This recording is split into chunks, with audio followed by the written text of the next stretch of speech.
Hoofstuk 21, Chapter 21, 'n vreemde gevoel, a strange feeling. Jy het my kniediep in die moeilikheid laat beland, sê ek terwyl ek voer in Dolores se krib sit. Sy lyk so ekstra teerig dat ek dadelik sleg voel. Toe maar, dis seker nie jou skuld dat jy met 'n skaapdief te mekaar geraak het nie, sê ek.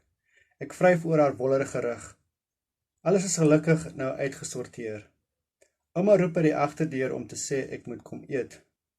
Klink my julle het 'n heel opwindende dag agter die rug, sê oom Jackson met 'n droë laggie terwyl hy die kos tafel toe dra. Ek knik net. Terwyl ouma en oom Jackson gesels, hou ek hulle fyn dop. Na vanmiddag verstaan ek eers regtig die manier waarop hulle na mekaar kyk.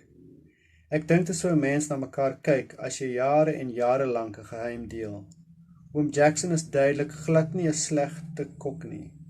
Hy het pasta en slaai gemaak, maar al het ek nie middagete geëet nie, is ek steeds nie honger nie. Ek skep nogtans 'n bietjie kos op my bord, sodat die oom nie sleg moet voel nie. You got me knee-deep in trouble, says Luan as he puts some fodder into Dolores' food crib. She looks suddenly extra sad, and suddenly he feels a bit guilty. He says, never mind. It was probably not your fault that you got involved with the sheep thief. And then he rubs his hands across her woolly back and he says, luckily everything was sorted out. Gran calls him from the back door to come and have some food. Sounds like you guys had a really interesting and exciting day, said Jackson with a dry laugh while he was carrying the food to the table. And Luan just nodded his head. While Gran and Jackson were talking, Luan was keeping a close eye on them. After this afternoon, he understands now for the first time really why they're looking at each other the way they do. And he thinks that's how you would look at each other if you had shared a secret for years and years and years. Jackson is obviously not a very good cook, not a bad cook. He made pasta and salad, but even though he hasn't had lunch, Luan is not really hungry. But yet he still dishes up some food onto his plate, so that Uncle Jackson mustn't feel bad. My ouma en oom Jackson gesels oor kuns en fotografie. Het is regtig ongelooflik hoe baie hulle kan praat, asof hulle jare en jare se praat probeer inhaal. Maar ek luister net met 'n halwe oor. Daar is 'n vreemde gevoel in my bors. Ek is nie seker hoe om dit te beskryf nie. Dit voel heeltyd asof ek wil opspring en iets gaan doen, maar ek is nie seker wat nie. Na ete maak ek verskoning en gaan kamer toe. Ek is vrekmoeg, maar ek dink nie eens aan slaap nie. Ek vat my foon en gaan lê op die bed. Dolores se Twitterblad is toegemaak, ontdek ek dadelik. Haar profiel op Instagram ook. No results found. Ek gaan soek Lana se profiel op Twitter. 'n hele ruk lank blaai ek deur haar foto's. Daar is foto's van haar en haar pa hulle met vakansie. Foto's van haar saam met haar kat, Sophie. 'n foto van haar met 'n boek langs hulle swembad. Op haar Twitter profiel is ook 'n skakel na 'n blog. Ek klik daarop. Lana se boekblog. Met 'n glimlag begin ek lees. Dis ongelooflik. Sy het honderde en honderde boeke gelees en sy het oor elkeen van hulle geblog. Party inskrywings is kort en kragtig, ander is langer en vertel waaroor die storie gaan of hoekom sy daarvan gehou het. Elke inskrywing gaan oor 'n ander boek, maar dit gaan partykeer ook oor haar.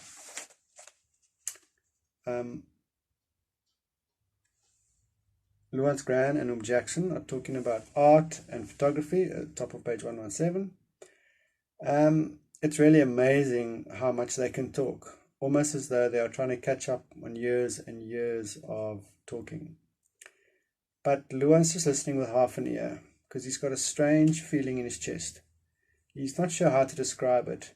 It feels as though he wants to jump up and go do something, but he's not sure what.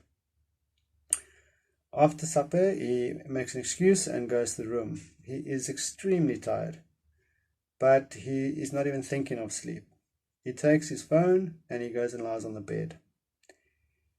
First thing he notices is that Dolores' Twitter account has been closed, and her profile on Instagram as well. When he tries to search, it says no results found. Then he goes and he looks up Lana's profile on Twitter. For a long time, he sort of pages or swiped through her photos on Twitter. There's photos of her and her father when they're on holiday, photos of her with her cat Sophie, and there's even a photograph of her with a book next to the swimming pool. On her Twitter profile, there's also a link to a blog, and he clicks on that. Lana's book blog. With a smile, he starts to read. It's amazing. She's read hundreds and hundreds of books, and she's written about every single one of them, or she's blogged about every single one of them. Some of the entries are short and powerful, others are longer and they tell more about what the story is about, or why she liked the story. Each entry is about a different book, but sometimes also about her. Sy het besluit, top of page 118, sy het besluit om 'n vegetariër te word nadat sy The Sheep Pig van Jaco Jacobs gelees het. Toe sy in graad 6 was, het sy amper 'n hele jaar lank net Roald Dahl boeke gelees. Toe haar ma met kanker gediagnoseer is,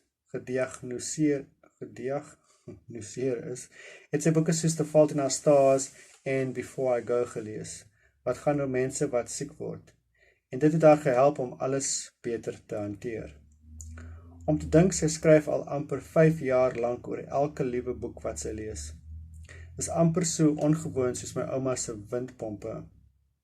My oë rek toe ek op my foon se horlosie kyk. Dis amper 11:30. Ek het ure lank Lana se blog gelê en lees. Ek staan op en loer by my kamerdeur uit. Die huis is stil en donker. My ouma en oom Jackson het seker lankal gaan slaap. Ek leun met my rug teen die muur en staar na my foon se skerm. Lana se WhatsApp status wys sy is online. Jy is nie die ou wat ek gedink het jy is nie, Luan. Wat sal ek vir haar skryf? Wat laat jou tik? Wat maak jou opgewonde? Wat maak jou kwaad? Waaroor kan jy nie uitgepraat raak nie? Ek blaas my asem stadig uit. Van môre af gaan ek my bes probeer om uit die moeilikheid te bly. Regtig, ek beloof. Maar daar is iets wat ek eers vanaand moet doen. Ek sluip saggies kombuis toe. Die agterdeur se sleutel hang aan 'n hakkie langs die stoof. Die Land Rover se sleutel hang net langs aan. Ending on a bit of a cliffhanger there.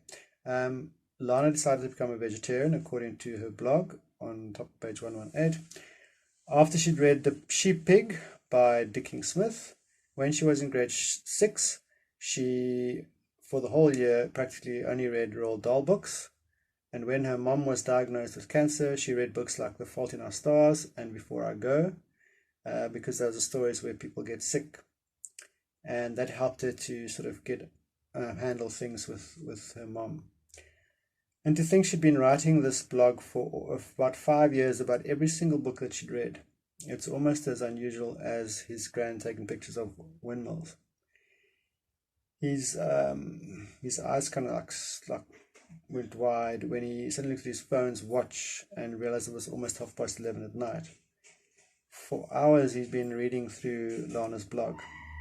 He got up and he peeped around the bedroom door. It was very dark and quiet in the house. It seemed as though his Gran and Uncle Jackson had probably gone to sleep long ago. He leant with his back against the wall and stared at his phone screen. Lana's WhatsApp status showed that she was online. He thought back to when she said that he's not the kind of guy that she thought he was. And he wonders what can he write to her. He remembers that she said to him, "What makes you tick, Luan? What makes you excited? What makes you angry? What is it about? What subject can you not stop talking about?" He breathed slowly out. "From tomorrow, I'm going to do my best to try and stay out of trouble," he thinks to himself. "Really, I promise. But there's something that I have to first do tonight." So he creeps quietly to the kitchen. The back door's key is hanging on a little hook next to the stove. and the Land Rover's key is right next to it. End of chapter 21.